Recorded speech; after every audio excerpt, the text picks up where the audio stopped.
Colonel Sophia Qureshi को लेकर विवादित बयान देने वाले मध्य प्रदेश के मंत्री विजय शाह को थोड़ा राहत मिली है और थोड़ी सी आफत बढ़ी है। विजय शाह की माफी सुप्रीम कोर्ट ने नामंजूर कर दी है और मामले की जांच के लिए एसआईटी बनाने का निर्देश दिया है, जो 28 मई तक स्टेटस रिपोर्ट दाखिल करेगी। हालांकि उनके लिए राहत की बात यह है कि कोर्ट ने उनकी गिरफ्तारी पर अभी रोक लगा दी है। कोर्ट ने यह भी कहा है कि आप लोगों के सामने पूरी तरह से बेनकाब हो चुके हैं। आप पब्लिक फिगर हैं, आपको बोलते समय अपने शब्दों पर विचार करना चाहिए।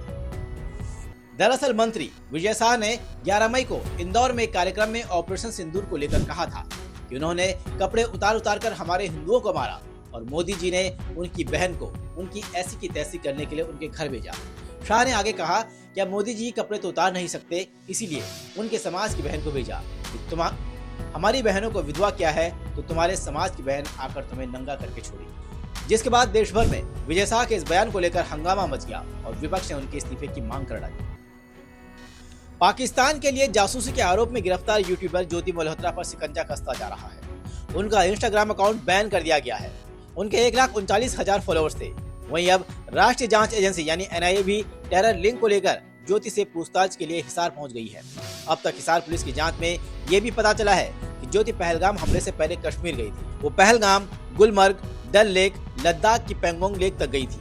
पेंगोंग चीन से लगी line of actual control LAC से सटा हुआ है। उसने अपने YouTube चैनल पर इन जगहों के वीडियो भी शेयर किए। जांच एजेंसियों को शक है कि वो संवेदनशील सूचनाएं पाकिस्तानी खुफिया एजेंसियों तक पहुंचा रही थी।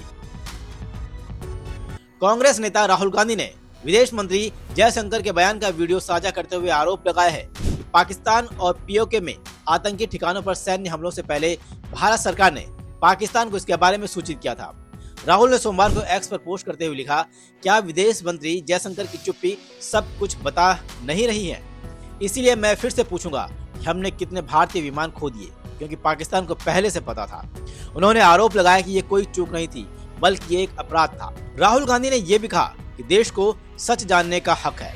वहीं राहुल के पोस्ट के तुरंत बाद विदेश मंत्रालय ने उनके बयान पर प्रतिक्रिया देते हुए कहा कि तथ्यों को गलत तरीके से पेश किया गया है। विदेश मंत्रालय ने कहा कि विदेश मंत्री ने कहा था कि हमने पाकिस्तान को शुरुआत में चेतावनी दे दी थी, जो कि स्पष्ट रूप से ऑपरेशन सिंदूर के शुरू होने के बाद का चरण है। इसे गलत तरीके से शुरू होने से पहले की घटना बताया जा रहा है।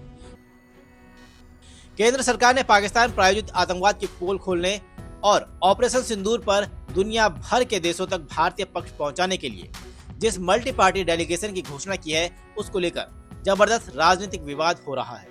TMC ने इस प्रतिनिधिमंडल से अपना नाम वापस ले लिया है। वहीं कांग्रेस का कहना है कि सरकार ने प्रतिनिधिमंडल के लिए पार्टी से नाम मांगे थे, लेकिन उसकी ओर से सुझाए गए तीनों नेताओं के नामों को खारिज कर दिया गया।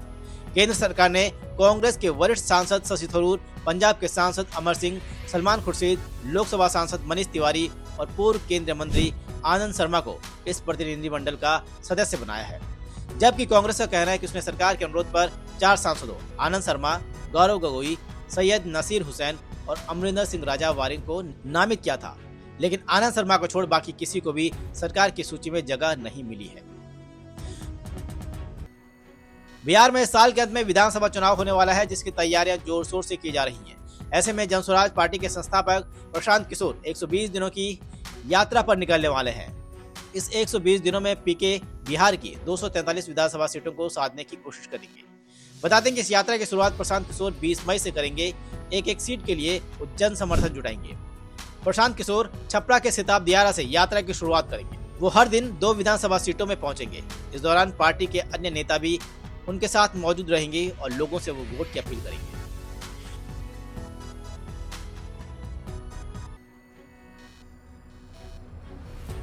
सोशल मीडिया पर यूपी के डिप्टी CM ब्रजेश पाठक और सपा मुखिया अखिलेश यादव के बीच जुबानी जंग जारी है। समाजवादी पार्टी के मीडिया सेल द्वारा ब्रजेश पाठक पर DNA वाले आपत्तिजनक कमेंट के बाद पाठक ने आपत्ति जताई है और अखिलेश पर निशाना साधा है। जवाब में सपा मुखिया ने लंबा चौड़ा पोस्ट कर इस मुद्दे पर सफाई भी दी है। साथ ही डिप्टी CM को भी मर्यादा में रहने की हिदायत दी। इसके साथ ही एक ट्वीट भी डिलीट कर दिया। लेकिन अखिलेश यादव के पोस्ट के बाद ब्रजेश पाठक ने समाजवादी पार्टी की मानसिकता पर सवाल खड़ा करते हुए तीखा हमला बोला है। उन्होंने कहा कि अखिलेश जी, आप इस बात को समझिए कि DNA में खराबी से हमारा मतलब किसी व्यक्ति विशेष से नहीं, बल्कि आपकी पार्टी की राजनीतिक सोच से है।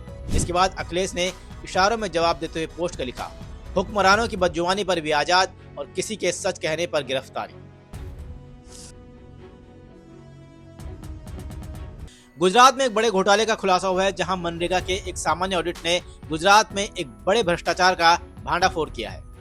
इस मामले में एक मंत्री का बेटा भी गिरफ्तार किया गया है तो दूसरा फरार है। एक अधिकारी की भी इस घोटाले में गिरफ्तारी हुई है। कई और बड़े लोग इस मामले में फंस सकते हैं। दरअसल मामला गुजरात के दाहोद जिले में महात्मा गांधी राष्ट्रीय ग्रामीण रोजगार गारंटी अधिनियम यानी मनरेगा योजना का है। इसके तहत 71 करोड़ रुपए के घोटाले का खुलासा हुआ है। इस मामले में राज्य के पंचायत और ग्रामीण विकास मंत्री बच्चूभाई खाबड़ के बेटे बलवंत खाबड़ को शनिवार को गिरफ्तार किया गया, जबकि उनके छोटे भाई किरण खाबड़ फरार है।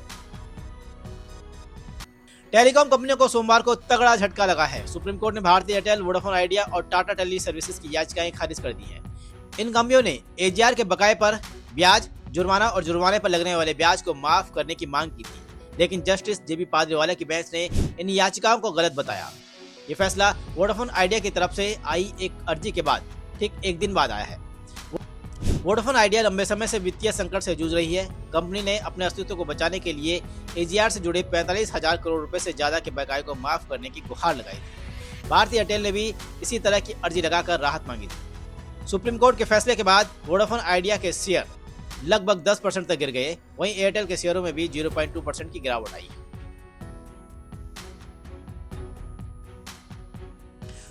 कोविड-19 एक बार फिर से सुर्खियों में है। हांगकांग में पिछले 10 हफ्तों में हर वीक कोविड केस 30 गुना से अधिक बढ़ गए हैं। लेकिन ये उछाल सिर्फ हांगकांग तक सीमित नहीं है। सिंगापुर में भी एक हफ्ते में 30% केस बढ़े हैं। चीन और थाईलैंड से भी कोविड के बढ़ते मामलों की रिपोर्ट सामने आ रही है। वहीं सरकार का कहना है कि ये उछाल कई वजह से हो सकता है, जैसे कि लोगों में वैक्सीन से बनी इम्यूनिटी का धीरे धीरे कम होना।